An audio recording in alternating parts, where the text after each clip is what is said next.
Mga kabombo karon makaupod naton si Vice Governor Arthur Pinggoy kag live and kita sa provincial capital. Mayong agaman Bombo Rachel kag sa kapamati sa kanginan sa Bombo Radio mayong aga. Okay. Pero ang official nga tindog sa provincial government amot sa ginpagwa nga arrest warrant sa SK Federation President bangod sa kaso nga estafa. Ang akon abi personally ang akon nakita ko na post sa social media. And hindi ko gidbalaan ang detalye sang ina siya. Pero damo mga huring-huring, damo mga hambal sina kag wala magani kay hindi ko ano gid nga kaso, no? But that is amo na karon ang trend. Ang akon siguro, what is my role now as the head of the Sangguniang Panlalawigan nga ang isang natungdan, and I'm referring to our SK Federation President, si Vincent Figueroa, is accused of nga sang estafa. And may isa dito nga nagbutang nga it is non-bailable. Yes po. So ang amon wala gid kami himuon action with regard sa tong kaso nga gin-file sa iya. Ang amon siguro nga maaksyonan kung hindi na maka-attend sang session si Vince. Like we have our internal rules nga nagahambal nga dapat hindi magsubra sang 4 consecutive absences ang membro sa Sangguniang Panlalawigan. So kung hindi na maabot na, ara siya Japon dira. Unless and until may ara na nga desisyon nga nga dapat ma-disqualify siya. So kung ma-disqualify siya, hindi na sa amon. I think it's up to the SK Federation and DILG na mag-decide kung ano ang himuon sa ina nga posisyon. Okay. Bilang Vice Governor, paano nyo tan-awon ang epekto sini nga issue sa kredibilidad kag imahisang SK kag sang kabataan dirato? Again, Rachel, kabudlay kinasabton. Kay primero, ano ni nga kaso? Does it involve Vince as a public official? O base sa pribado yaman ina yang kung pribado, siya gid ba directly ang natungdan? Kay pagkabalo ko may isa pa nga kaso, duwa ni sila eh. I think the mother. Amo na ang akong tanaw. Ano da ang paano ko na pastar abi sa ilang bagay kay hindi pa man klaro gid kung ano na siya. Basi may anak kaya sang nabalaan nga hindi ko pa nabalaan.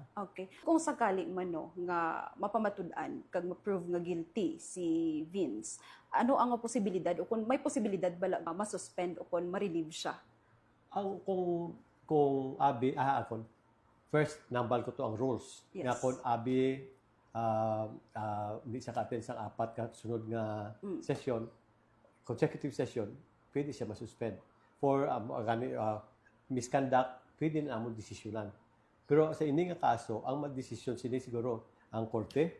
Kung ma-disqualify siya, it does not, kung abi ma-aksyonan sang RTC, it does not mean na guilty siya. Kaya may option pa siya nga mag-apila. Let us remember, kaya galing ang mga pumuluyo o tao, siyado ka nasig mag-desisyon. Pero let us presume that Vince is innocent until proven otherwise. So, why pa man siya ma-convict? Wala pa man yung ma-desisyonan. Paano kami mag-action? Abis na, kayo ay. Abi lang, butang ko. Ikaw, abi ang natungdan. May ara ka na nga kaso. Ginpailan ka, abi. Kaamo sini. Tapos, ambal sa tao. Amo gali ni si Rachel. Pero, why pa na sila kaintindi kung ano gid ang kaso? Sige, for now, Vice, naka-leave ba si Vincent? Yes, leave siya. Actually, 4 na ka-session nga wala siya. So, amo pa na ginapabangkot ko tunan kung ano atong mga leave nga anong mga leave nga pangayo niya kag anong mga leave credits niya para nga siling naton excuse pa sa Japon sa ilang aton nga mga sessions. Okay, sige. Last, Vice, tagaan ta na lang ka mensahe sa tanan nga kabataan, ginikanan, kag manginman sa mga pumuluyo diri sa syudad sa Coronadal. Ang aton ang ginapamangkot nila, ano ba ang pwede mahimo sa Sangguniang Panlalawigan? Himo naton anong mahimo naton para sa katawhan. And with regards sa akon man bilang presiding officer, akon pamangkuton ko gid ang natungdan man. Like si Vince, ano ba ang sa iya? Ano ba ini nga kaso? para lang maski pa paano makadepensa man ako sa iya, makabulig man ako sa iya as member of this Sanggunian Panlalawigan. No, amoy na ang ako niya sa pagtanaw sa nga. Pero wala akong gaapin sa iya, kundi base ina sa merito sa mga nagkakatabo. So I will give you updates kung ano gid man ina, kung ara na abis ka mabaton kung ang tanan nga mga dokumento, ano mga papeles nga para mismo ako makatay sa inyo sang sakto gid nga sabat. Sa subong ay ipakita ko may nabaton. Ang ako lang gina-interview ako, way makuto kita sa atong hard copy. No, harap man lang galing na sa Online. sa social media. May nag-post kaya muna. Mensahe go. So again, amo na siguro nga let us not be judgmental. Kay daw kung siya ginahusgahan ta na ang tao, in fairness man sa kay Vince nga Figueroa, wala tong taanay kung ano man ang desisyon sa korte kag i-plastar naton ang ina. Pero kung abi tuod gid man nga ang nang akusasyon sa iya, then sabto niya na. Siya na iya ang masabat sang mga iya nga ginahimo. Daw mataw tama man na siya, Rachel. And ang ako naman lang ako ginapirmi ko gini open niya ang akong opisina.